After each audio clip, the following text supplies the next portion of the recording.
संतप्त मानस शांत हों, जिनके गुणों के गान में बेवर्धमान महान जिन विचरे हमारे ध्यान में। क्षमावाणी के संदर्भ में गांव-गांव में विद्वान लोग, मुनिराज लोग, संत लोग सभी को उसका स्वरूप समझा रहे हैं और सभी लोग एक दूसरे से क्षमा याचना करते हैं। लेकिन जैनागम में, जैन शास्त्रों में इसका क्या स्वरूप है, क्या रूप है, मैं वहीं से अपनी बात आरंभ करना चाहता हूँ, क्योंकि कितना कह पाऊँगा कितना नहीं कह पाऊँगा, इसलिए मर्म की बात सबसे पहले करूँ। अभी बताया गया था कि जैनागम में एक मूल गाथा आती है कि खामेमि सभ्य जीवा नाम सभ्य जीवा खमंतु में मित्ति में सभ्य भूदेषु वैरम मध्यम न केर्णवी। इसका सीधा सच्चा सा अर्थ है कि मैं सब जीवों को क्षमा करता हूँ। खामेमि सभ्य जीवा नाम, मैं सब जीवों को क्षमा करता हूँ। सभ्य जीवा खमंतु में, सब जीव मुझे क्षमा करें। मित्ति में सभ्य भूदेषु, मेरी सभी जीवों से मित्रता हो। वैरम मध्यम न केर्णवी, मैं किसी से भी बैर विरोध नहीं चाहता हूँ। बिल्कुल सीधी सरल सहज भाषा में बात है कि जिसका वास्तव में हिंदी बता दी पर्याप्त है। गाथा में 4 वाक्य हैं और 4 वाक्यों में सीधा सच्चा अर्थ है कि मैं सब जीवों से माफ़ करता हूँ, सब जीव मुझे माफ़ करें, सब मेरी सब जीवों से मित्रता हो और बैर किसी से ना हो। गंभीरता की बात यह है कि आचार्य देव एक कह रहे हैं कि मैं सब जीवों को माफ़ करता हूँ और हम प्रत्येक से बोलते हैं कि सब जीव मुझे माफ़ करें। एक दूसरे के वचन ही उल्टे हैं। वे कहते हैं मैं सब जीवों को माफ़ करता हूँ और हम कहते हैं सब जीव मुझे माफ़ करें। और हम मुँह से भले ही बोलते हो सब जीव मुझे माफ़ करें, लेकिन अपने पर्सनल मित्रों से जिनसे कभी कोई झगड़ा नहीं हुआ है, पक्की दोस्ती है, उनसे जाके बात करते हैं कि भाई साहब माफ़ कर देना, माफ़ कर देना। बिल्कुल औपचारिकता लगती है। मेरे से भी लोग कहते हैं कि माँ क्षमा कर देना, तो मैं सचमुच आपसे बोल रहा हूँ कि मुझे ये विकल्प आता है। क्यों, क्या बात है? ऐसा मैं सहज बोलता हूँ। क्योंकि मुझे याद नहीं आ रहा है कि तुम किस बात की क्षमा मांग रहे हो। बताओ क्या बात है। 12 मासी तो अपने ऐसा करते नहीं है ना। तब वो कहता आज क्षमा वाणी है, तो मैं समझ जाता हूँ कि आज क्षमा वाणी है और उस दिन ये नेक होता है, एक दूसरे से क्षमा करना ऐसा कहा जाता है ना। इसलिए ये बोल रहे हैं। कोई ऐसी कुछ बात ऐसी कुछ नहीं है। वो कहते मेरी क्या बात है? नहीं कुछ नहीं। तो फिर क्यों ये क्षमा क्या को मांग रहे? अरे आज क्षमा वाणी है ना। अच्छा मुझे पता नहीं था, सचमुच भूल जाता हूँ और इसलिए मैं ऐसा बोलता हूँ। मेरे कहने का आशय ये है कि ये अपना जो धर्म है, 10 धर्मों की आराधना से जो हमारे हृदय में एक पवित्रता उत्पन्न हुई है, उसके प्रतिफलन में ये क्षमा वाणी पर्व मनाया जाता है। तो उनमें उत्तम क्षमा पहला है और उसी के नाम पर इसका नाम क्षमा वाणी रखा है। अकेले क्रोध का त्याग ही के लिए हमने क्षमा वाणी नहीं मनाते, बल्कि क्रोध, मान, माया आदि सभी विकारी भावों के अभाव के स्वरूप जो उत्तम समाधि धर्म हमारे अंदर में प्रकट होते हैं, उसका ये प्रतिफलन है कि मैं सब जीवों को माफ करता हूँ। वो कहते हैं पहले, सबसे पहले मैं माफ करता हूँ।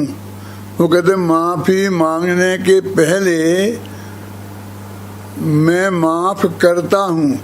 जब तक मैं माफ नहीं करूँगा और तुम्हारे प्रति हृदय में बैर विरोध रखूँगा तो मुझे माफी मांगने का अधिकार नहीं है, और आप क्यों माफ करेंगे। पहले मैं अपने हृदय को साफ करता हूँ, इसलिए मुझे उत्तम क्षमा धर्म पहले है। क्षमा का नाम ही है क्षमा पर्व, लेकिन धीरे धीरे उसे हम क्षमा वाणी हमने क्षमापना कर दिया, वो क्षमा मांगने का पर्व कर दिया है। ये क्षमा करने का पर्व है, क्योंकि क्षमा करने से धर्म आरंभ होते हैं। एक पहली बात तो ये, और दूसरी बात ये कि सब जीवानाम, सब जीवों को मैं क्षमा करता हूँ। किसी ने आपसे माफी मांगी ही नहीं और आप कह रहे मैं क्षमा करता हूँ। ये जो आचार्य का वचन है वो कितना महान है कि उसको यदि हम बिल्कुल हिंदी, शुद्ध हिंदी में बोलें और सहज भाव से जाकर किसी से कहें कि तुम जाके उससे कहो कि जाओ मैंने तुम्हें माफ किया, तो कोई कहने को तैयार नहीं होगा। किसी के मन में ऐसा विकल्प नहीं आता है और हंसता है वो। और यदि मैं कहूँ जाकर के कि मैंने तुम्हें माफ किया, विशाखा तुम्हें माफ किया, अभय जी तुम्हें माफ किया, कि साहब क्या बात कर रहे हैं, हमें क्षमा मांगने तो देते, इतनी जल्दी क्या है आपको है?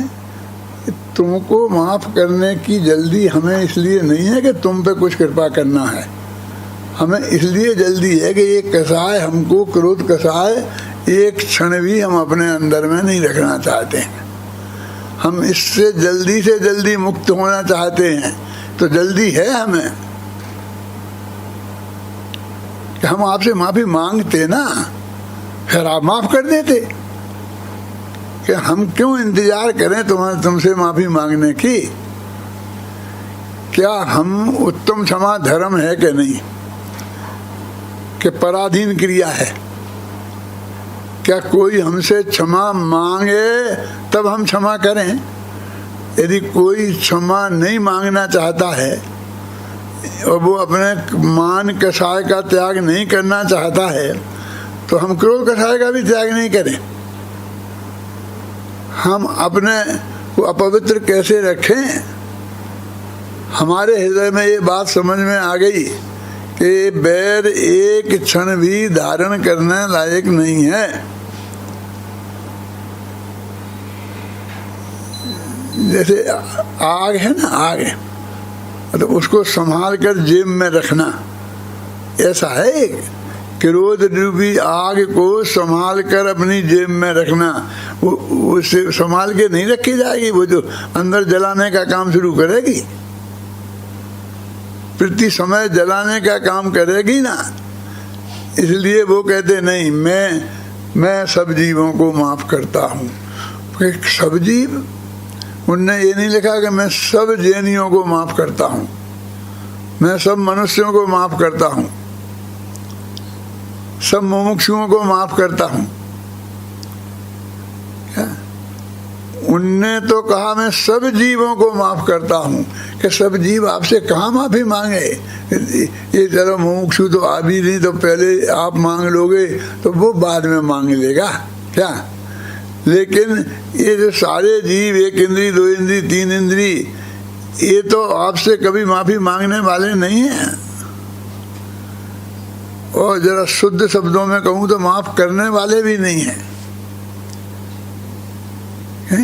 विक्रोध त्यागेंगे 23 कसराएं होती हैं एक इंद्रिय जीव को, और उनका छोड़ने का कोई काम नहीं है। जब तक श्रेणी पंचेंद्रिय नहीं हो जाए तब उनके त्याग का करने का कोई काम नहीं है। मान त्याग करके तुमसे माफी मांगने, और माफी मांगने लायक बात हो तो माफी मांगे।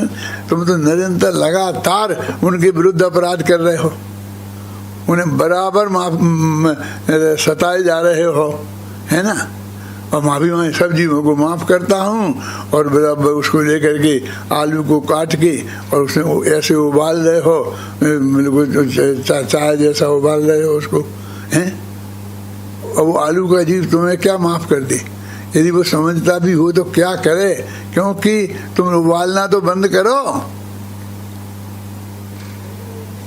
माने यदि दूसरा माफी मांगे तब माफ करने की बात उत्तम क्षमा में होवे, तो फिर सब जीवों से तो हो ही नहीं सकती है। फिर तो श्रेणी पंचेंद्रिय मनुष्यों में ही, अपने परिचित लोगों में ही होगी ना। लेकिन आचार्य ने तो परिचित लोगों से बात नहीं करी और सब जीवों की बात करी कि मैं सब जीवों से माफी मांगता हूं। कि उसके माफी मांगे बिना कि हाँ, क्योंकि इतने अपराध किए हैं मैंने पर जीवों के प्रति, हैं। अपने जो आलोचना पाठ है ना, अपने यहाँ जो प्रतिक्रमण करे जाते हैं ना, श्वेतांबर परंपरा में प्रतिक्रमण करने का ज़्यादा रिवाज है। अपने यहाँ नहीं है दिगंबरों में, लेकिन आलोचना पाठ पढ़ने का अपने यहाँ रिवाज है। और वो बेचारे महिलाओं के जुम्मे पड़ गया है कि समझते जैसे हम आलोचना पाठ पढ़ें तो महिलाएं पढ़ती हैं तो हम महिलाएं कहलाएंगे। हम महिलाओं वाला काम कर रहे हैं, हम रोटी बना रहे हैं, चक्की पीस रहे हैं, ऐसा लगता है, क्योंकि ये आलोचना पाठ तो महिलाओं के पढ़ने का काम है। और हमारे लिखने वालों ने भी, माफ़ कर देना, ये आलोचना नहीं कर रहा हूँ, लेकिन विचार करता हूँ कि झाड़ू ले जाएगा बुहारी। अब झाड़ू महिलाएं ही झाड़ू लेके जाएगा बुहारती है। वही बातें ज़्यादा लिखी हैं जो महिलाएं करती हैं, जैसे उनने महिलाओं के लिए ही वो बनाया हो। जो पुरुष करते हैं जो काम पाप, उनकी बातें ही नहीं करते हैं। अब इसलिए महिलाओं का पाठ बन गया। जैसे हमारा समाधि मरण और मरते समय का पाठ हो गया कि जब कोई मरने लगे तो उसे समाधि मरण सुनाओ और तब समाधि मरण पढ़ो, 12 महीना पढ़ो ही नहीं, है। मैं तो कहता हूँ कि समाधि मरण को 12 भावना जैसा पढ़ना चाहिए और उसका नाम ही बदल देना चाहिए। समाधि मरण नहीं, समाधि जीवन। जीवन है, समाधि तो जीवन है। तो वो कहते हैं अपने यहाँ जो प्रतिक्रमण है श्वेतांबरों में पढ़ा जाता है, तो वो यही तो बताते हैं, 1 इंद्रिय के, 2 इंद्रिय की, 3 इंद्रिय के, 4 इंद्रिय के जीवों को मैंने प्राण को, तो रोज ही नहीं क्षमावानी होती है कि नहीं? ये प्रतिक्रमण जो हम करते हैं रोजाना करने का है, और भले ही हम साल में 1 दफा करें, महीने में 1 दफा करें और ऐसा करें। अपने यहाँ आलोचना पाठ तो रोज ही नहीं पढ़ा जाता था, तो ये तो रोजाना करने की चीज है। ये साल में भी 1 दफा क्यों? क्योंकि हमने सब जीवों के प्रति, पंडित खेमचंद भाई तो कहा करते थे कि हम तो उन्हें जीव ही नहीं समझते हैं, जीव जैसा व्यवहार नहीं करते हैं। मैं थोड़ा सा आपको परीक्षा करके बताऊं, 1-2 इंद्रिय जीव को मैं अपने इस गद्दी पे रखूं और जैनी के किसी बच्चे से कहूं कि बेटा इसे तू मार देगा तो 5 रुपए दूंगा। सारे देश में चले जाओ, क्या जैनी का एक बच्चा उसे मारेगा? नहीं। 5 रुपए बहुत कम होते हैं आजकल। 100 रुपए में तो मार देगा? नहीं। 1000 रुपए दोगे तो भी नहीं मारेगा। क्यों? क्योंकि वो उसे जीव समझता है। उसे वो उसके साथ जीव जैसा व्यवहार करता है। एक चींटी चिंटियों के साथ हम एक जीव जैसा व्यवहार करते हैं। कितना बचा पाते हैं कितना नहीं बचा पाते हैं ये बाद की बात है, लेकिन जीव तो समझते हैं। लेकिन एक इंद्रिय पदार्थों में आलू के साथ अथवा और जो एक इंद्रिय पदार्थ जो समझ लीजिए हरी सब्जी है जो आप रोजाना खाते भी हैं और चतुर्दशी को नहीं खाते हैं, तो चतुर्दशी को क्यों नहीं खाते हैं? क्योंकि वो उसमें जीव है। तो ऐसा उसको देख के सचमुच तुम्हें जीव जैसा लगती है कि ककड़ी देख के ऐसा लगता है जीव जैसा कि ये कोई जीव है और इसे मैं खा रहा हूं? मैं आपसे जानना चाहता, सोचो आप जो है ना जल है अग्नि ये 5 हैं अपने एक इंद्रिय जीव है ना, पृथ्वी जल अग्नि वायु वनस्पति। तो ये कदाचित थोड़ा वनस्पति वगैरह को हम मान भी लें, इसलिए मान लें क्या चतुर्दशी वगैरह को नहीं खाते हैं तो ऐसे लगता है कि नहीं खाने लायक कुछ है। फिर बाद में पृथ्वी को जल को वायु को इनको डिस्टर्ब करते समय हमको ऐसा लगता है कि हम कुछ पाप कर रहे हैं, हम किसी जीव का घात हमसे हो रहा है, उसके प्रति असावधानी। यानी वे हमें जीव से ही नहीं लगते हैं। तो खेमचंद भाई कहा करते थे कि एक दिन तुम ऐसी पर्याय में जाओगे कि ये सारी दुनिया तुम्हें जीव नहीं मानेगी। और पूजन में भी लिखा है रूकन बिकाया भाग बसते देव एक इंद्री हुआ। क्या अर्थ है कि देव पर्याय से तहाते चय था बर्तन धरे एवं परिवर्तन पूरे करे। स्थावर होता है क्या नहीं, वनस्पति होता है। तो आप जानते हो कि बाजार में सब्जी लेने पहले जाते थे तो और जो चीजें जो लेते थे वो सब्जी वाला ये क्या होता है वो धनिया बोलते, क्या बोलते हैं, पुदीना धनिया, ऐसे ही मुफ्त में ऐसा डाल देता है तो बिना पैसे ही के। क्योंकि सब्जी तुमने खरीदी तो क्या तुमने रूंगन है वो, तो तुम रूंगन में बिक जाओगे भाई साहब। अनंत जीव और कई दफे बिक गए। क्या रूंगन बिकाया। सोचो आप, ये मैं ये नहीं कह रहा हूँ, ये अब 2 तरह के अभक्ष होते हैं ना मनीष, 2 तरह के होते हैं ना, एक त्रिशघात और एक बहुघात। बहुघात क्या है? त्रिशघात 30 जीवों का घात तो 2 इंद्रिय से लेके 5 इंद्रिय तक के जीवों का हो गया, और बहुघात में 1 इंद्रिय जीवों का घात है। तो उसका नाम बहुघात क्यों, स्थावर घात क्यों नहीं रखा? कि वो लौट के लौट एक साथ होते हैं।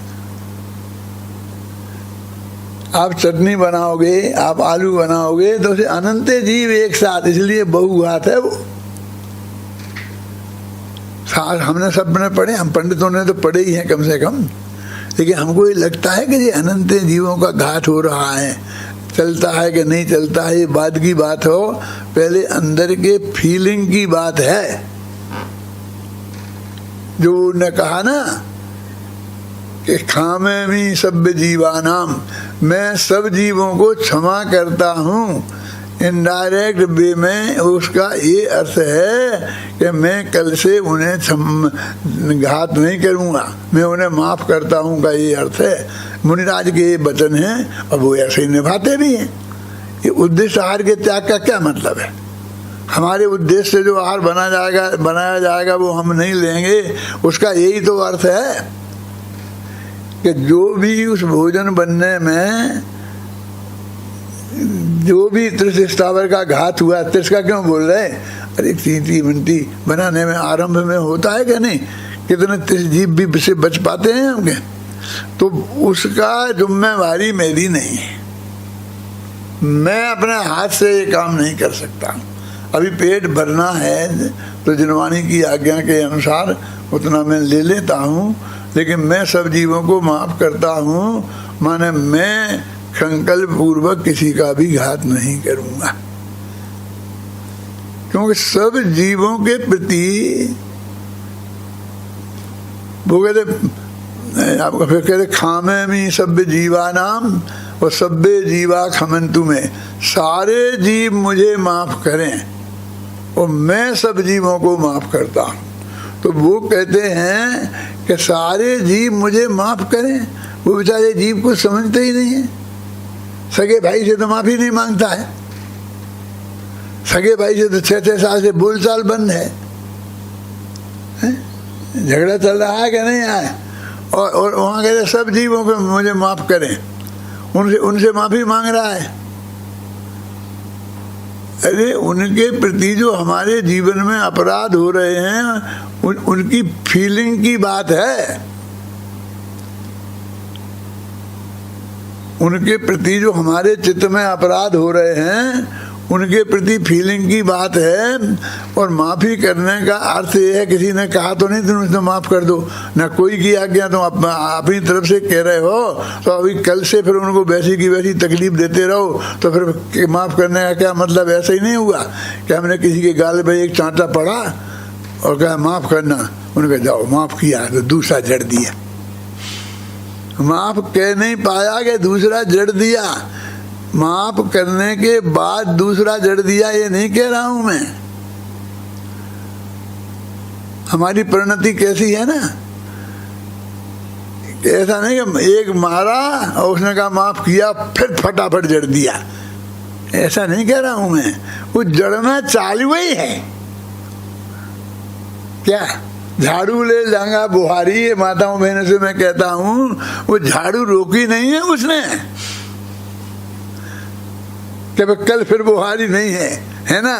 और नदियों में चीर धुवाए तो धमाधम डंडा माल चालू है और बोले जाए नदियों में चीर धुवाए।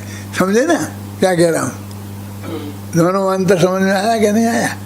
माने उस वक्त ही चालू है।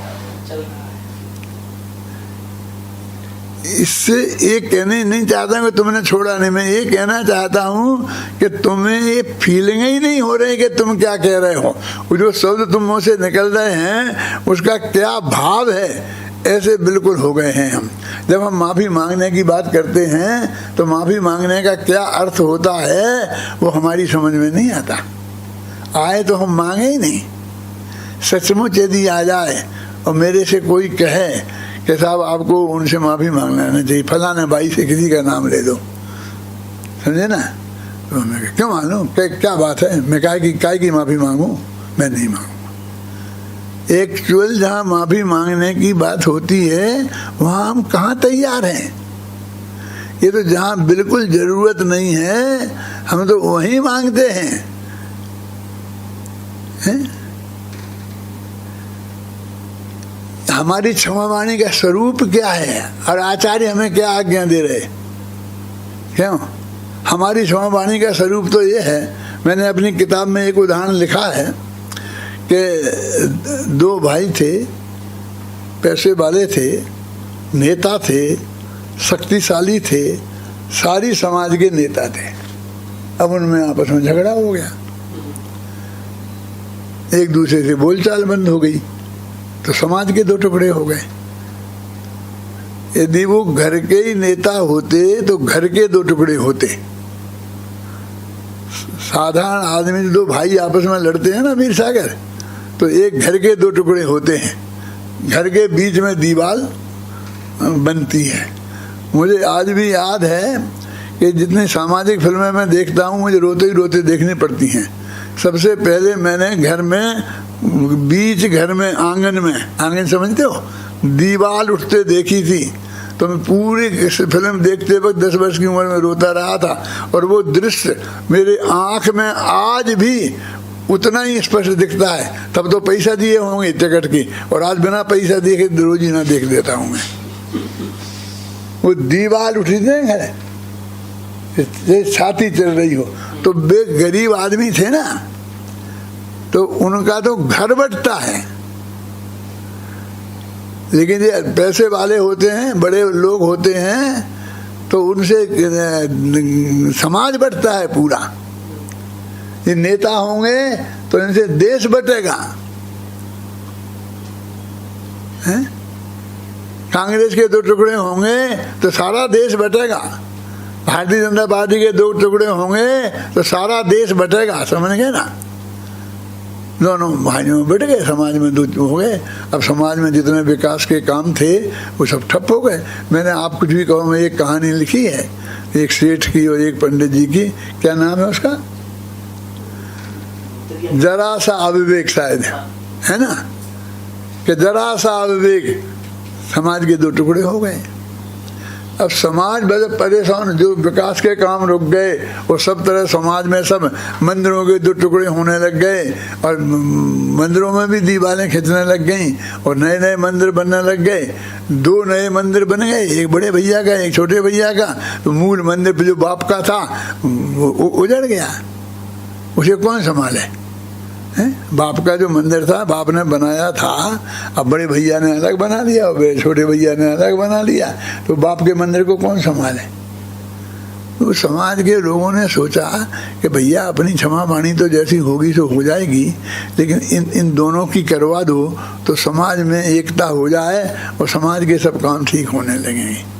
तो वे छोटे भैया के पास गए और उन्हें समझाया कि क्षमा वाणी का समय है, तुमने हजारों कार्ड छपवाए हैं, सारे देश में बांटे हैं और हर एक से तुमने मिच्छामी दुक्कड़म किया है, हजारों के हाथ जोड़े हैं, तो बड़े भैया के भी जोड़ दो। वो हजारों में एक समझ लो, एक और है, उनसे भी तो भाई साहब कह के हाथ जोड़े हैं ना, कि नहीं मैं नहीं करूँगा। बहुत समझाया, उसकी गलती है कि किसकी गलती है, तुम्हारी है कि उनकी है, हम कोई अदालत नहीं लगा रहे, हम कोई फैसला नहीं कर रहे, हम आपको ये नहीं कह रहे तुम्हारी गलती है, ना हम उनको कह रहे हैं कि उनकी गलती है। हम तो ये कह रहे हैं कि दोनों में झगड़ा है, दोनों में बैर विरोध है, दोनों भूलते नहीं है किसकी गलती है। अब हम उसका फैसला करने नहीं बैठे हैं, इसलिए हम चाहते हैं क्षमा वाणी के अवसर पर ये काम निपट जाए। इसलिए आप जैसे हर एक के थोड़ी किससे क्या गलती थी और आपने हर एक से क्षमा याचना की है कि नहीं। तुम मेरे से क्षमा याचना कर रहे हो तो तुम्हें कोई गलती का एहसास हुआ था इसलिए थोड़ी कर रहे हो, नहीं तो सोमवार की जगह मंगल को भी कर सकते थे, मंगल के बुधवार को भी कर सकते थे, वो इसलिए कर रहे हो। इसलिए तुम तो क्षमा वाणी कर लो, अब इसको जाने दो किसकी गलती है। और तुम छोटे भैया हो तो तुम बड़े भैया से मांग लो, सबसे मांग के, तो वो किसी तरह उसे राजी किया। क्यों आदि ऐसे राजी थोड़ी होता है आसानी से। जब उन सब ने कहा कि देखो तुमने यदि आज हमारी बात नहीं मानी तो आज से हम भी तुम्हारे सब शत्रु, हम भी नहीं बोलेंगे तुमसे। अब उसने कहा नेतागिरी खत्म, ये सब मेरे अनुयायी अलग हो गए मेरे से, तो फिर नेतागिरी पे चलेगी काहे पे। तो उससे दब के वो तैयार हुआ कि ठीक है मैं मांग लूंगा माफी, लेकिन एक बात है, तुम उनसे पूछ के आओ कि मैं माफी मांगूंगा तो वे माफ कर देंगे कि नहीं। कहीं मैंने माफी मांगी और उनने फिर माफ नहीं किया और 4 और सुना दी तो फिर ये जीवन भर के लिए पक्का हो जाएगा काम। जो तुम आज खत्म बैर विरोध खत्म कराने आए हो ना, ऐसा ना हो कि क्षमा वाणी के दिन और पक्का हो जाए। तुम पहले नक्की करके आओ उनसे। बेचारे भी उनके पास गए कि ये माफी मांगने को तैयार हो गया, तो उनसे कहा नहीं मैं नहीं मांग करूँगा, ये नहीं करूँगा। तो बहुत समझाया, आखिर उनके पास भी पूरी बातें होने के बाद यही रास्ता अपनाना पड़ा कि हम आपका साथ छोड़ देंगे और हम आज से उन्हीं के साथ चले जाएंगे, छोटे भैया के साथ। तो वे भी तैयार हुए कि ठीक है, वो है कि वो माफी मांगेगा तो आप माफ कर देंगे कि नहीं। कि कर दूंगा, लेकिन उसे लिखित माफी मांगनी पड़ेगी।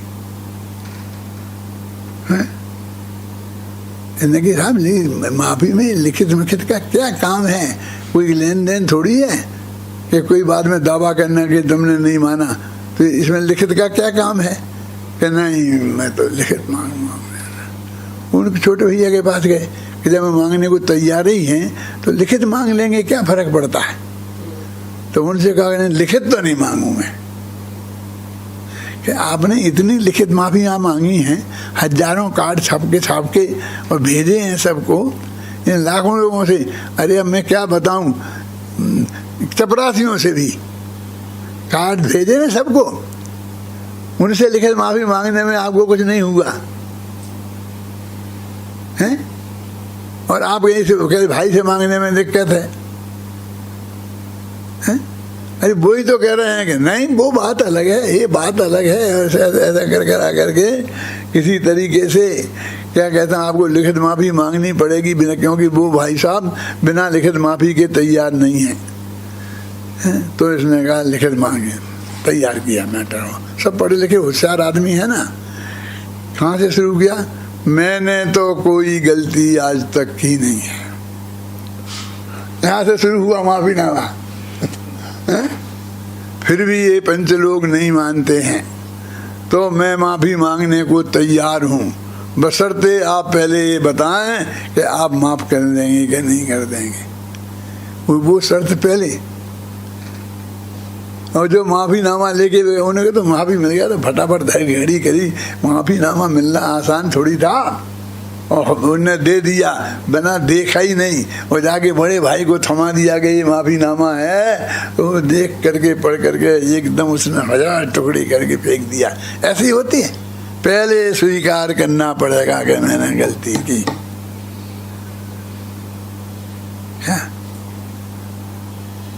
क्या करें? वो फिर उनके पास पहुंच गए, वो तैयार ना वो तैयार हैं। आखिर कहा कि कोई ऐसा मैटर बनाओ कि छोटे भाई को लगे कि मैंने माफ़ी मांगी ही नहीं, और बड़े भाई को लगाया कि इसने माफ़ी मांग ली।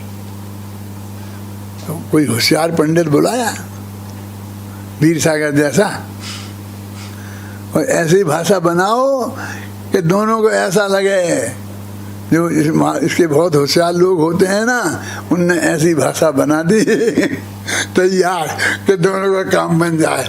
तो फिर इस बात पर मामला बिगड़ गया कि माफीनामा का जो काम होगा ये कहाँ होगा?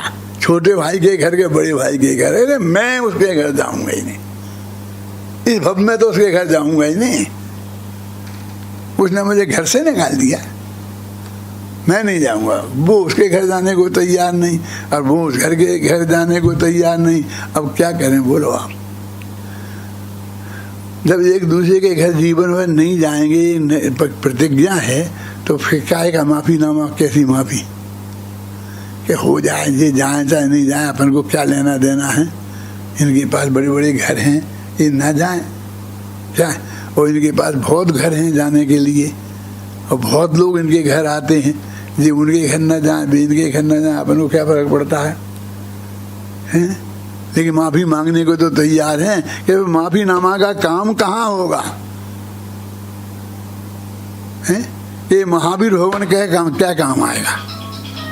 अपन ने महावीर भवन बनाया है ना, जब कोई पंडित आता है तो उसका प्रवचन होता है, कोई शादी विवाह होते हैं तो करते हैं, कोई मरण निमन होता है तो करते हैं। तो मंदिर में ये कार्यक्रम, माने महावीर भवन में ये कार्यक्रम संपन्न किया जाएगा। इस तरह यदि कोई क्षमा वाणी संपन्न भी हो गई तो वो क्या निहाल करेगी असली व्यक्ति से, जिससे क्षमा मांगने की जरूरत है। इतने प्रयत्नों के बाद भी कहाँ सफलता मिलती है?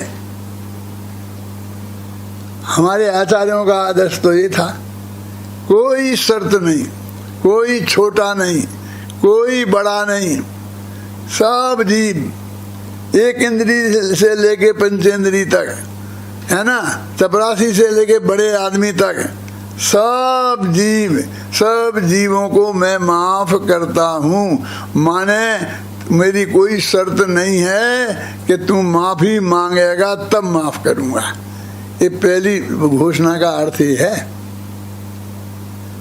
कि माफ करने के लिए माफी मांगने की कोई शर्त नहीं है। क्षमा वाणी दुतरफी क्रिया नहीं है। यदि मेरे हृदय में क्षमा भाव प्रकट हो गया, माने क्रोध का अभाव, माने बैर का अभाव हो गया है, तो सामने वाला क्षमा मांगे चाहे न मांगे, मैं उस क्रोध को त्याग नहीं सकता हूँ। कि कमठ के अधीन था पार्श्वनाथ का जीव, तो वे मोक्ष ही नहीं जा पाते। कमठ तो माफी मांगने वाला नहीं था इतनी आसानी से। हमें तो ऐसा लगता है कि बाहुबली को केवल ज्ञान होने के लिए भरत माफी मांगेगा जब होगा। मेरे को ये नहीं स्वीकार नहीं हुआ, ऐसा हो ही नहीं सकता। इतना क्रोध साधारण मुनिराज कहते हैं खामे में सभ्य जीवानाम, और वे कहेंगे जो वो आगे माफी मांगेगा वो मांगते ही हो गया, गजब हो गया। इतना सस्ता मोक्ष का मार्ग है तो इस क्षमा वाणी के दिन सैकड़ों को केवल ज्ञान हो जाता। इनने मांगे ना एक दूसरे से, तो फिर क्यों नहीं हुआ आप बताइए। लोग कहते ऐसे बोलते हैं कि जैसे कोई दूसरा कारण हम बता ही नहीं सकते हैं। मैंने कहा हम बताएं? हाँ बताओ आप। तुम पहले ये बताओ कि उनके बाप को 1000 वर्ष तक क्यों नहीं हुआ? वे किसकी जमीन पे खड़े थे? तुम बताओ कि उनके जो गणधर थे ऋषभसेन, उनको 1 कोड़ा कोड़ी पूरब तक क्यों नहीं हुआ? इतने लोग हैं, उनका तुम्हें किसी को ध्यान नहीं आता। अब 1 बरस क्या होता है? अरबों वर्ष की आयु वालों के लिए 1 बरस क्या होता है? हमारे तुम्हारे सांस लेने जैसा है। और तुम्हें इतनी घबराहट हो गई कि क्यों नहीं हुआ। ये क्यों नहीं हुआ बताओ। ऐसे हम जो बंदूक रखते हो छाती पे, जैसे हम बता ही नहीं सकते। अरे शास्त्र में लिखा, बच्चे जानते हैं कि लगातार अंतर मुहूर्त तक शुद्धोपयोग नहीं हुआ, इसलिए नहीं हुआ। कैसे हो गया? कोई भरत मरत नहीं आया, उनको लगातार अंतर मुहूर्त तक बेस्तर हो गए तो हो गया। इतनी सीधी सच्ची बात, और जबरदस्ती उसको इतना बड़ा तूल खड़ा कर दिया।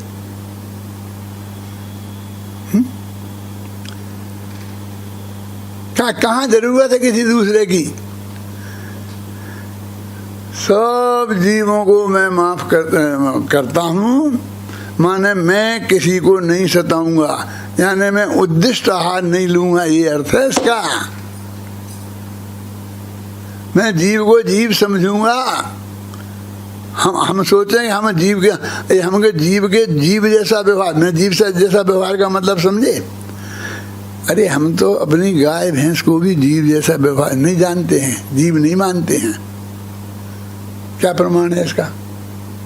देखो, आपकी पत्नी है, आप हैं घर में, तो यदि आपका बच्चा हो 4 वर्ष का है, तो उसके सामने आप कोई कुचेष्टा करते हैं? क्यों? क्योंकि उसे जीव मानते हो। और गाय के सामने आप समझ गए ना? कुत्ता के सामने, बिल्ली के सामने कोई मर्यादा आप रखते हैं ध्यान में? और तुम बीच बाजार में खड़े होकर और मंदिर में कोई ऐसी कुचेष्टा करो किसी के भी साथ, तो भगवान ही मालिक है ना। यानी तुमने उन्हें जीव नहीं माना, तुमने उन्हें मनुष्य नहीं माना है? तो जो काम एकांत में करने के हैं उन्हें उनके सामने करना, यानी उन्हें जीव नहीं मानना जैसा है। उन्हें तुम जीवत्व की स्वीकृति तो करो। अभी खड़े हैं यहाँ पर, और एक डंडा लिया और ये पेड़ में धड़ाधड़ मारे जा रहे हैं। क्यों? क्या भैया क्या हो गया? क्यों तो काय को ऐसे ही हाथ चला, हाथ में डंडा आ गया तो चला दिया, ऐसा चला दिया है। क्यों? लक्ष्मण जी ने चला दी तलवार, वो बांट को काटने चलाने के लिए, वो उसका गला कट गया। किसका? खरदूषण का। ऐसे कितने गला कट जाते हैं। सब जीवों को माफ करता हूं का अर्थ क्या? जरा गंभीरता से विचार तो करो। और सब जीव मुझे माफ करें कि साहब मैं अब तो तुम कहते भाई से माफी मांगो, अब तो कहते उस पंच से माफी मांगो, उस नेता से माफी मांगो, अब तो कहते तुम कुत्ते बिल्ली से माफी मांगो। लेकिन तुमने कुत्ते बिल्ली के प्रति कम अपराध किए हैं क्या? तुमने मक्खी मच्छर के प्रति कम अपराध किए हैं क्या? तुम्हें मच्छी मच्छरों से माफी मांगने की जरूरत नहीं है। एक मच्छर ने तुम्हें काट खाया, सुनना, मच्छर ने तुम्हारा खून, मैंने कहा भाई क्यों, तुम धड़ाधड़ उसे तुमने मार दिया। क्यों मारा? कि उसने मुझे काटा, उसने मेरा खून पिया। अच्छा अच्छा, खून पिया है तो मारना ही चाहिए था। कितना खून पिया भाई साहब? उस मच्छर ने आपका कितना खून पिया? उसके पेट में जगह कितनी है? एक बूंद भी खून नहीं पिया, एक बूंद की भी 100वां हिस्सा खून पिया है। वो बेचारा क्या करता? ना तो उसकी कोई खेती है, ना दुकान है, ना अच्छी नौकरी है, ना बढ़िया पैकेज है, ना वो प्रोफेसर है, कुछ नहीं। क्या करता? उसे पेट तो भरना था, हैं? पेट भरना था क्या नहीं भरना था? और यहीं कहीं से भरना था। वहां यहाँ दिख गया उसके, उसने मान लिया। अब उसने एक 1000वां भाग खून की बूंद तुमने, तुम्हारी क्या पी, तुमने फटाफट उसकी जान निकाल ली। वो अपना खून भी निकाल लिया, उसका भी खून निकाल लिया, जान निकाल ली। आजकल मच्छर बहुत हो गए, डीडीटी तो मंगवाओ, डीडीटी छिड़कवाओ। तो तुमने सारे घर में डीडीटी छिड़कवा दी। वो डीडीटी से अकेले मच्छर ही मरेंगे, वो ही मरेगा, उसके माँ बाप नहीं मरेंगे, भाई बहन नहीं मरेंगे, और बाकी मच्छर नहीं मरेंगे, कॉकरोच नहीं मरेंगे, मक्खियाँ नहीं मरेंगी, और चिंटी चिंटा नहीं मरेंगे। कितने जीव होंगे बोलो? आपने जरा विचार किया है? छिड़का दी डीडीटी, अब बिल्कुल साफ है, कुछ नहीं मरना ने। फिर यदि तुम भाग्य से म्यूनिसिपैलिटी के अध्यक्ष होते तो पूरी बंबई में छिड़कवा देते डीडीटी। क्या मोटा नहीं? एक मच्छर नहीं रहना चाहिए बंबई में। और यदि दुर्भाग्य से मुख्यमंत्री होते तो पूरे महाराष्ट्र में छिड़का देते। और महादुर्भाग्य से यदि प्रधानमंत्री होते तो हिंदुस्तान में से एक मच्छर नहीं बचने देते। अब तो टीवी खोलने से भी घृणा होने लग गई है, सच बोलता हूँ। क्यों वीर सागर? बस चाइना चाइना चाइना, कोई कोरोना हो चाइना, बस दो के अलावा तीसरी कोई बात ही नहीं है, हैं? और राफेल और फलाना फैल, इतना फैल है, और चाइना साफ एक कितने अरब है? 1.5 अरब लोग हैं। 1.5 अरब नहीं है, 1.5 अरब तो आदमी हैं। कीड़े मकोड़े गाय भैंस सब सब साफ हो जाएगा। और हमारा एक राफेल ये कर देगा, इसको ये बर्बाद कर देगा, और उसने वो ये कर दिया, वो सारी पहाड़ियों पे कब्जा कर लिया। कि चलाए होंगे ना कुछ हथियार, वो पहाड़ियों पे कब्जा किया है, पहाड़ियों के जीवों को मार डाला। वो कीड़े मकोड़े ने तुम्हारा क्या बिगाड़ा था? वो कौन सा कब्जा तुम पे कर रहा था? हैं? कितना बड़ा काम किया। और ये सब, और अभी अमेरिका से दोस्ती, फलाने से दोस्ती, 5 से दोस्ती, और बिल्कुल पूरा साफ है। और वे चुपचाप बैठे रहेंगे। मालूम, मैंने एक पढ़ा था सरदार पटेल का। सरदार पटेल ने उसे बुलाया कि हैदराबाद नरेश को, वो बात चल रही थी कि साइन करते हो कि नहीं करते हो इस पर, हैं? और पटेल साहब बैठे थे वहीं हैदराबाद में, और उनसे बात करी। तो उसने क्या किया था कि पूरे हैदराबाद को घेर लिया था उसने नवाब ने, और उनसे कहा कि इधर साइन कर लो, कि सोचता हूँ, कि सोच लो, लेकिन यहीं सोच लो, तुम जा पाओगे तब जब यहाँ से साइन कर दोगे। तो वो बोला, ये समझ लेना हैदराबाद में एक हिंदू नहीं बचेगा। क्या पटेल से कहा उसने? हम पटेल की बहादुरी हो, उनकी बहादुरी गिनाते हैं कि एक नहीं बचेगा हिंदू। तो उन्होंने कहा हम ऐसे हाथ पैर बांधे बैठे रहेंगे? जरा दिखवाओ। सारा हैदराबाद ने सेना ने घेर लिया है। भी हिंदू बचेंगे कि नहीं बचेंगे, तुम अब सोचो कि तुम बचोगे कि नहीं, और तुम्हारे मुसलमान बचेंगे कि नहीं। करते हो सहन क्या नहीं। और हमने बड़ी वीरता के साथ यदि पटेल होते प्रधानमंत्री तो आज कश्मीर का ऐसा नहीं होता, फलाना नहीं होता, फलाना। ये क्या है, ये कितनी हिंसा हिंसा हिंसा हिंसा की बात करते हो हैं। और आप लोग, हम जैनी भी ऐसे उत्साहित होते हैं। मैं ये नहीं कहता हूँ कि वो चाइना से सरेंडर कर दो, पाकिस्तान से सरेंडर कर दो। मैं तो ये कहता हूँ कि इस हिंसा निंदी रौद्र ध्यान क्यों करते हो। तुम्हारे हाथ में कुछ नहीं है, तुम्हें कुछ नहीं करना है, चुपचाप यहाँ अपने घर में बैठे हो, लेना नहीं देना नहीं। क्या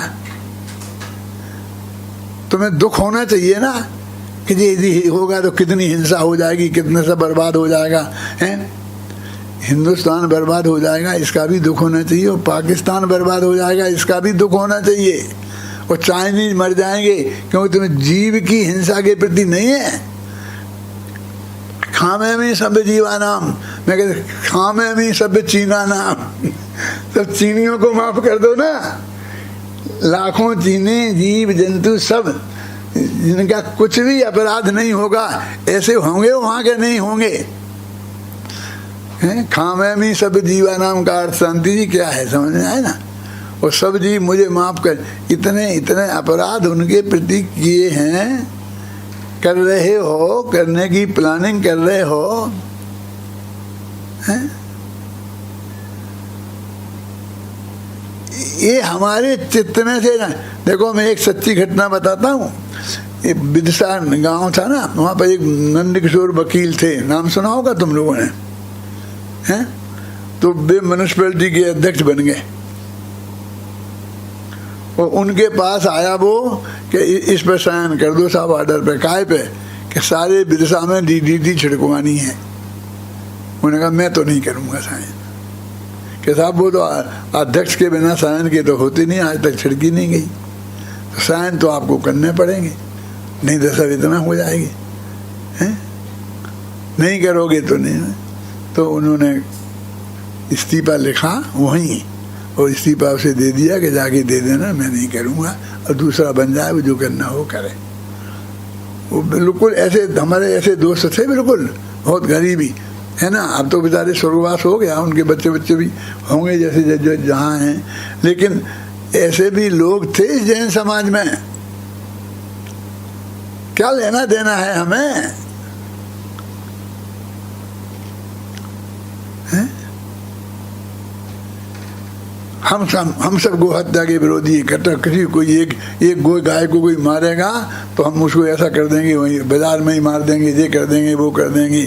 और अब जो कत्ल खाने खुल रहे हैं उस पर साइन कौन करता है? कौन साइन करता है? कैसे खुलते हैं? नहीं, क्यों खुलते जाते हैं नए नए? कहाँ से खुलते जाते हैं? मैं कोई राजनीतिक आदमी नहीं हूँ, मुझे कोई विरोध नहीं। मैं तो सिर्फ इसका अर्थ बता रहा हूँ कि खामे में सभ्य जीवा नाम और सभ्य जीवा खमन तुम्हें। सब जीव मेरे से मिट्टी में सभ्य भदेश, कि सारे जीव तुम, हमने उन जीवों के प्रति जो हमारे मन में भाव हुआ है, देखो होना तो वो ही है जो होना है, जो केवल ज्ञानी के ज्ञान में आया है, होना तो वो ही है।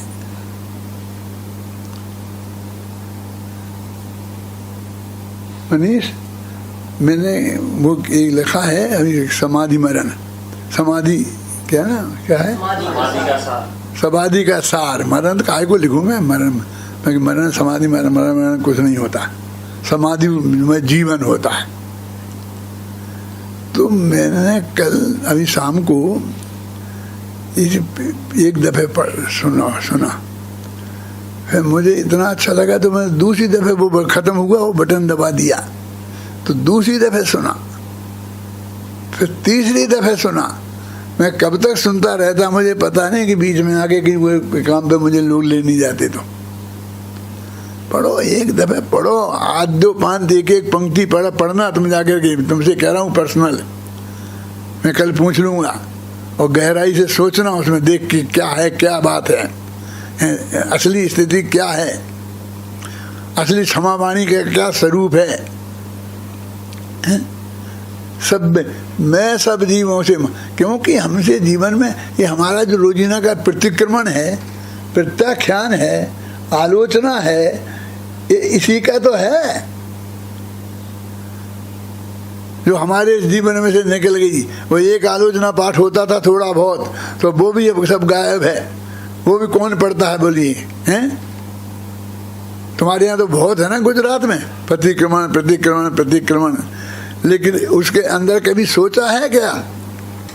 एक इंद्री का, दो इंद्री का, फलाने इंद्री का, ये सब कितना हम बोलते हैं। और वही तो इस गाथा में, हाँ मैं मी सभ्य जीवा नाम और सभ्य जीवा खमंतु में मिट्टी में सभ्य भूदेशु, सब प्राणियों से मेरी मित्रता हो। ऐसी मित्रता होगी? हैं? एक मिनट में सीट में बैठ के मित्रता की बातें करते हैं और एक मिनट में सारे मारने का प्लानिंग बनाते हैं। वहाँ तैयारी चलती रहती है मारने की, ये प्लानिंग की बढ़िया से बढ़िया है। केवल हम तो देश के लिए करते हैं, देश को बचाने के लिए करते हैं। देश कैसे बचता है, क्या बचता है? यदि ये बैठ के सचमुच मित्रता कर लें तो कितने जीवों की हिंसा बच सकती है, कितना पैसा बर्बादी बच सकती है, कितना श्रम बच सकता है। ये सैनिक कितने श्रम करते हैं, जान की बाजी लगा कर वहाँ पर पहाड़ियों पर पड़े रहते हैं। ये यदि खेतों में इतना मेहनत करें तो अनाज इतना हो जाए कि सारी दुनिया को हम खिला सकते हैं।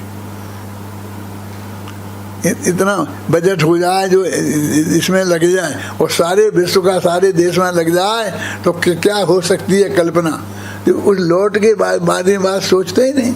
बेचारे नेहरू ने ये बात करी थी, थोड़ी मैत्री की बात करी थी सबसे, और इसलिए ज़्यादा हथियार भी नहीं बनाए थे, ये नहीं किए थे, तो सब हम हार गए थे। और आज उनको याद करते हैं कि उनने बर्बाद कर दिया था हमारे को, अब तो उन्हें बहुत आबाद कर दिया है।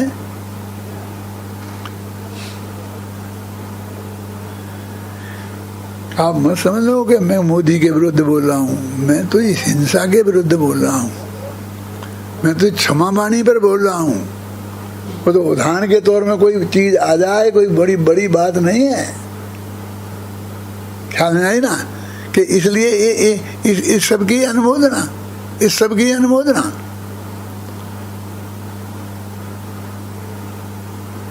एक बहुत बड़े डॉक्टर थे, नाम नहीं बताऊंगा, और मेरे थे, बोले ये कर देना चाहिए, ये कर देना चाहिए, एक बम फेंक देना चाहिए पाकिस्तान पे, ये कर देना चाहिए। मैंने क्या बात कर रहे हो? तो मैंने कहा देखो रोजाना आज 4 मर गए, कल 5 मर गए, 5 यहाँ मार दिया उसने, आतंकवादियों ने इतना ऐसा बहुत बोलने लगे।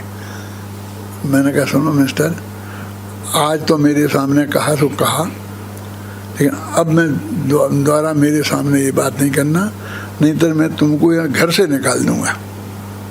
तुम बड़े कितने बड़े डॉक्टर बने लेना। क्यों? क्या कह रहे हो कि उनने इतने मार डाले? कितने मार डाले बताओ? रोजाना 2 मार दिए, 4 मार दिए, रोजीना समाचार आ जाते, तो साल भर के कितने हो गए बताओ मुझे? घबराना नहीं। यदि 1000 हो जाए तो बताना मुझे, साल भर के गिनोगे तो 100 मिलेंगी। किसी ऐसे मार दिया ना कहीं किसी ने ऐसे, अब उसके लिए तुम बम फेंकवा रहे, वो बम से कितने मरेंगे? और उनके पास भी तो बम है, फिर तुम्हारा क्या होगा? अरबों, और यहाँ 2-4 तो क्या कह मरने दें? मैं कब कहता हूँ मरने दें? प्रेम से बात करो, निपटाओ, उसे बंद कराओ, और एक व्यक्तिगत को पकड़ो, मारो, जो भी करना है। नहीं माने तो वैसे करो, ये नहीं कहता हूँ मैं नहीं करो, लेकिन तुम यहाँ बैठे बैठे मुफ्त की अनुमोदना कर रहे हो। तुम जैनी हो, तुम जैनी हो, सोचो तुम ये व्यर्थ की अनुमोदना कितनी करते हो? इस गाथा का क्या अर्थ है? सबसे ऐसी मित्रता होती है? और अमेरिका से हमारी मित्रता होगी बहुत बढ़िया है, अब रसिया से मित्रता हो जाएगी हैं? इतनी सारी तैयारी हो गई और फिर कहीं दुर्भाग्य से चाइना से भी मित्रता हो गई तो क्या होगा? हैं? तो फिर क्या होगा? जब तुम इतने लोगों से मित्रता कर सकते हो, माने आधे विश्व से मित्रता कर सकते हो, क्यों? तुम 3.5 अरब लोगों से मित्रता कर सकते हो, तो 7 से क्यों नहीं कर सकते? उनसे भी कर लो। तुम्हें ही बता रहे हैं ना, आखिर बचने का मार्ग तो तुम्हें ही बता रहे हैं ना।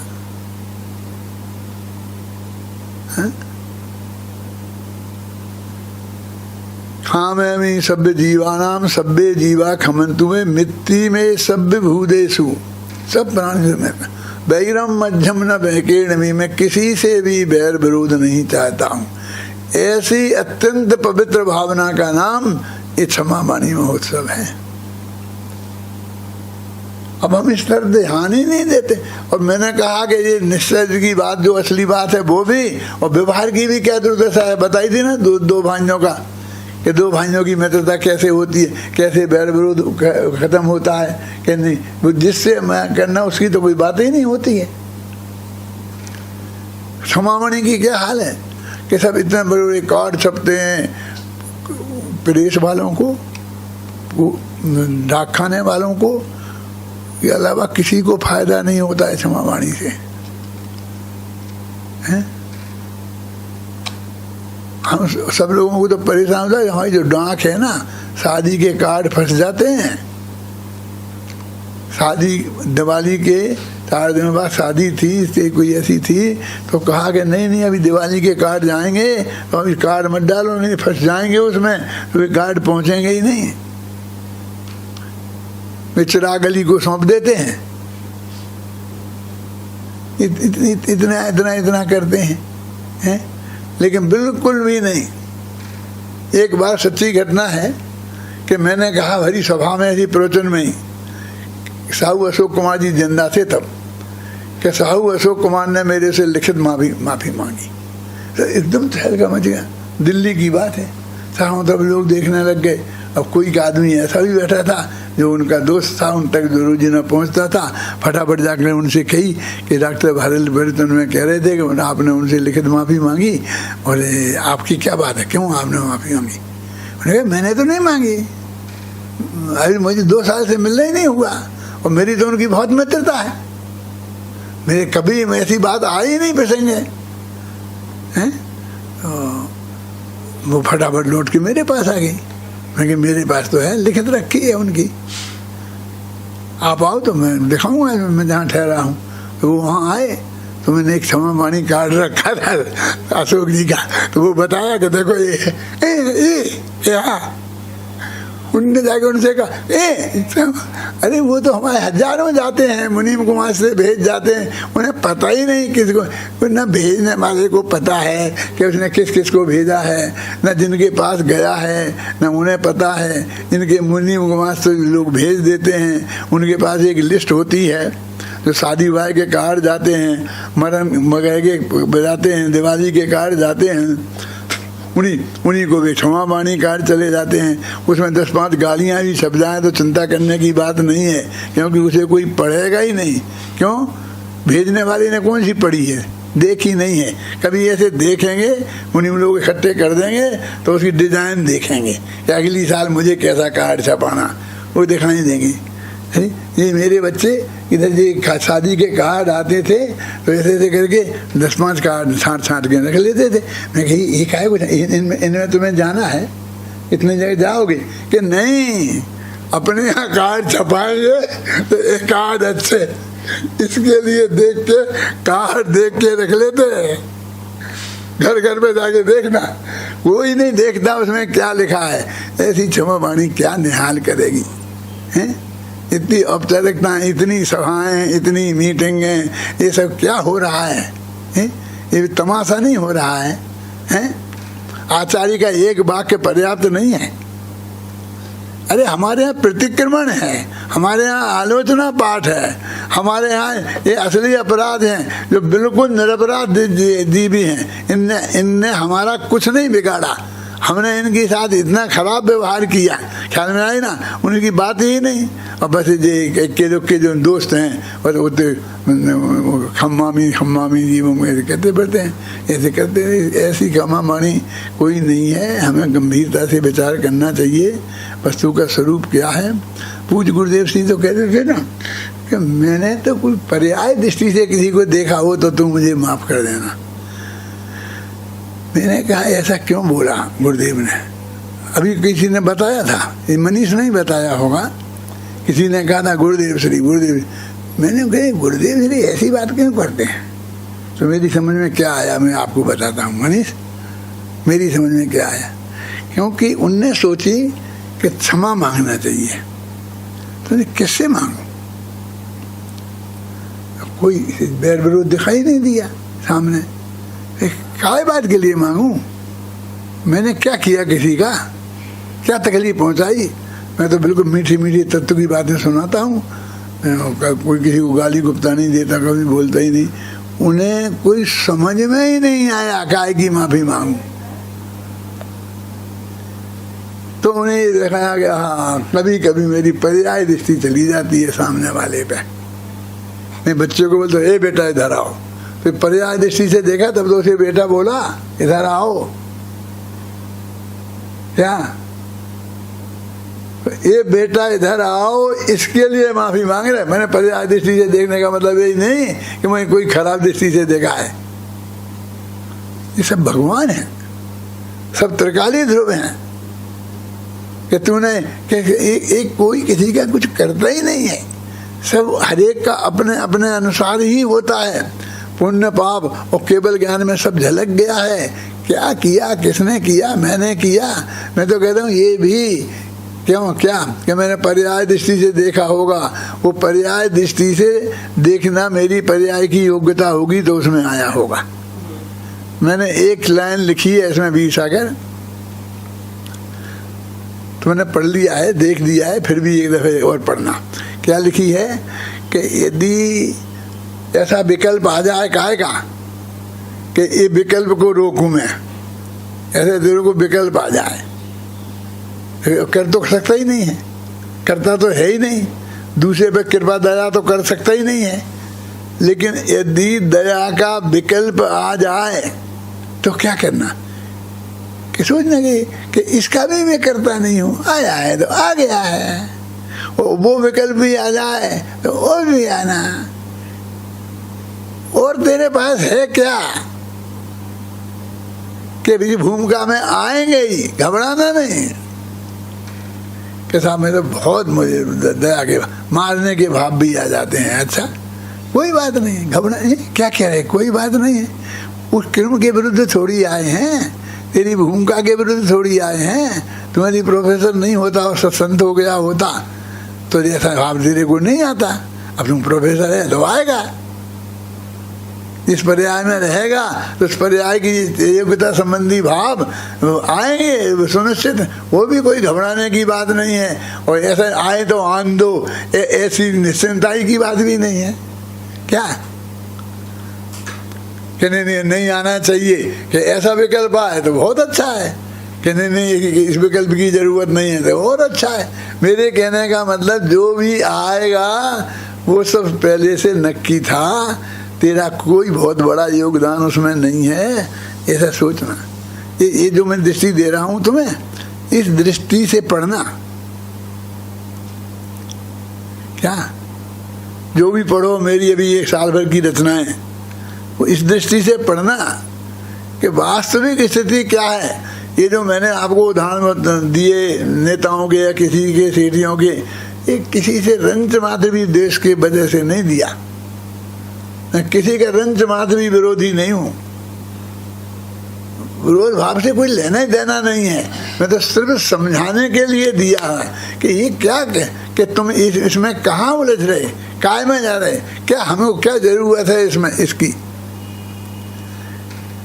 नहीं हम तो देश के कल्याण के लिए करते, देश के कल्याण इसमें होने वाला है? सबसे बड़ा हो गया ना सारी दुनिया में, सबसे बड़ा अमेरिका हो गया ना, तो उसका हो गया ना पूरा कल्याण। एक कोरोना को रोक लेता, सबसे ज्यादा वहां मरे, क्या है? किसके हाथ में क्या है बोलिए? कुछ नहीं है। इतना कर्तृत्व माथे पे उड़ रखा है और रंच मात्र भी कर्तृत्व नहीं है। और जो होना है वो ही होना नक्की है, बिल्कुल निश्चिंताई से। मैं तो यही कहा कि कोरोना कायम रहे, कोरोना में जीव नहीं मरते रहे।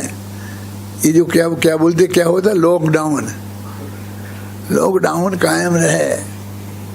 ये बनिया का थोड़ा परिग्रह कम हो जाए, थोड़ा धंधा पानी कम हो जाए, और विचार करें, चिंतन करें, पढ़ने को, पढ़ाने को, सोचने को मौका मिले, स्वाध्याय करने को मौका मिले, समझे ना। हम तो कोई मरने वाले नहीं हैं।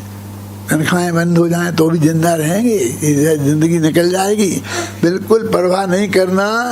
और एक वस्तु के स्वरूप पर असली स्थिति क्या है, यही सच्ची क्षमा वाणी है। अपने को क्षमा करने का मतलब क्या है कि इन विकल्पों से अपने को पार कर लेना, इसका नाम क्षमा करना है। और कुछ क्षमा नहीं करना है। व्यर्थ के विकल्पों में अपनों को नहीं उलझाना, एकदम शांति शांति शांति शांति रहना। वही समाधिमय जीवन है, वही समाधि की मरण है, वही ये क्षमा वाणी है, वही सब कुछ है। उत्तम आर्दव है। सभी लोग सच्ची क्षमा भाव को धारण करके परम पवित्र हो गए। इस भावना से मैं अपनी बात